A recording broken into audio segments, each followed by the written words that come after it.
India में startup का दौर चल रहा है।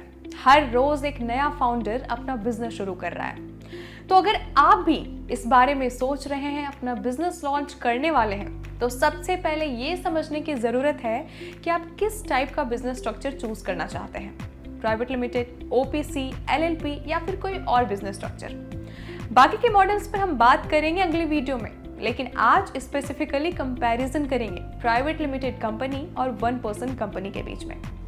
तो बने रहिए इस वीडियो के एंड तक ताकि आप क्लियरली डिसाइड कर सको कि आपके स्टार्टअप के लिए कौन सा बिजनेस मॉडल बेस्ट है। बात करें अगर ओनरशिप एंड स्ट्रक्चर की, तो प्राइवेट लिमिटेड कंपनी में मिनिमम 2 और मैक्सिमम 200 शेयर होल्डर्स हो सकते हैं। मतलब एक से ज्यादा लोगों की ओनरशिप पॉसिबल है। वन पर्सन कंपनी यानी ओपीसी, जैसा नाम ही कहता है, सिर्फ एक सिंगल फाउंडर के लिए डिजाइन किया गया है। यहाँ आप एक ही डायरेक्टर और शेयर होल्डर बनकर कंपनी स्टार्ट कर सकते हो। यानी ओपीसी एक अच्छा लॉन्च पैड है, लेकिन प्राइवेट लिमिटेड एक प्रॉपर रॉकेट है जो आपको स्टार्टअप के स्पेस तक ले जा सकता है। अब बात करते हैं लीगल आइडेंटिटी एंड लायबिलिटी की।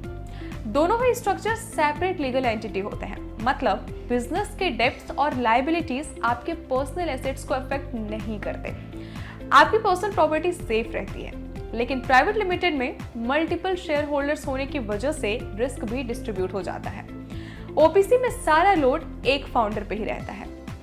कंप्लायंसेस एंड फॉर्मेलिटीज की अगर बात करें तो प्राइवेट लिमिटेड कंपनी के लिए कंप्लायंसेस ज्यादा होते हैं, जैसे board meetings, ROC filing, auditor appointments. मतलब थोड़ा पेपर वर्क और लीगल फॉर्मेलिटीज हाई होती है।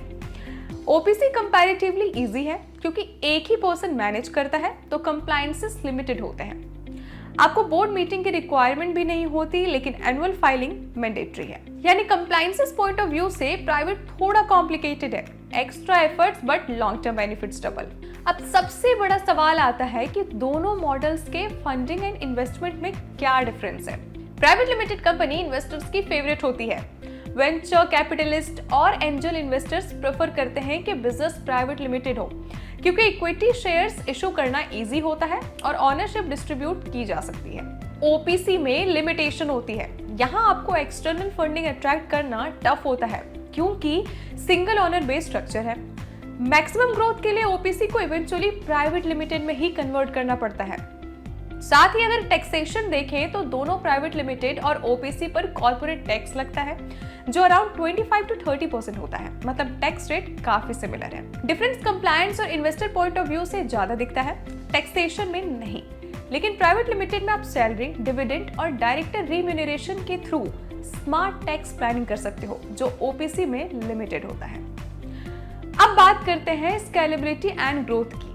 प्राइवेट लिमिटेड कंपनी एक स्केलेबल मॉडल है। आप नए डायरेक्टर्स ला सकते हो, नए इन्वेस्टर्स ला सकते हो और अपने कंपनी को बड़ा बना सकते हो। ओपीसी एक अच्छा स्टार्टिंग पॉइंट है सोलो फाउंडर्स के लिए, लेकिन जैसे ही आपको इन्वेस्टर्स चाहिए या एक्सपेंशन करना है, आपको इससे प्राइवेट लिमिटेड में कन्वर्ट करना पड़ता है। तो अगर आप एक सोलो फाउंडर हो और छोटा स्केल पे स्टार्ट करना चाहते हो with limited compliances, OPC best है। लेकिन अगर आप को फाउंडर्स के साथ हो, इन्वेस्टर्स अट्रैक्ट करना चाहते हो और बड़ा बिजनेस बिल्ड करना चाहते हो, तो private limited company is the right path. तो इस वीडियो में मैंने आपको बताया 2 इंपॉर्टेंट बिजनेस स्ट्रक्चर्स के बारे में। स्टार्टअप स्टार्ट करने से पहले ये समझना जरूरी है, वरना गलत स्ट्रक्चर आपकी ग्रोथ को रोक सकता है। अगर आप ओपीसी या प्राइवेट लिमिटेड में रजिस्ट्रेशन करवाना चाहते हो तो अभी कांटेक्ट करिए हमारी कॉर्बिस की टीम को। हमारी टीम डिजायर टाइम के अंदर रजिस्ट्रेशन करा देगी। अगर आपको ये वीडियो अच्छी लगी तो इसे लाइक और शेयर करें, और हाँ, हमारे चैनल को सब्सक्राइब करें।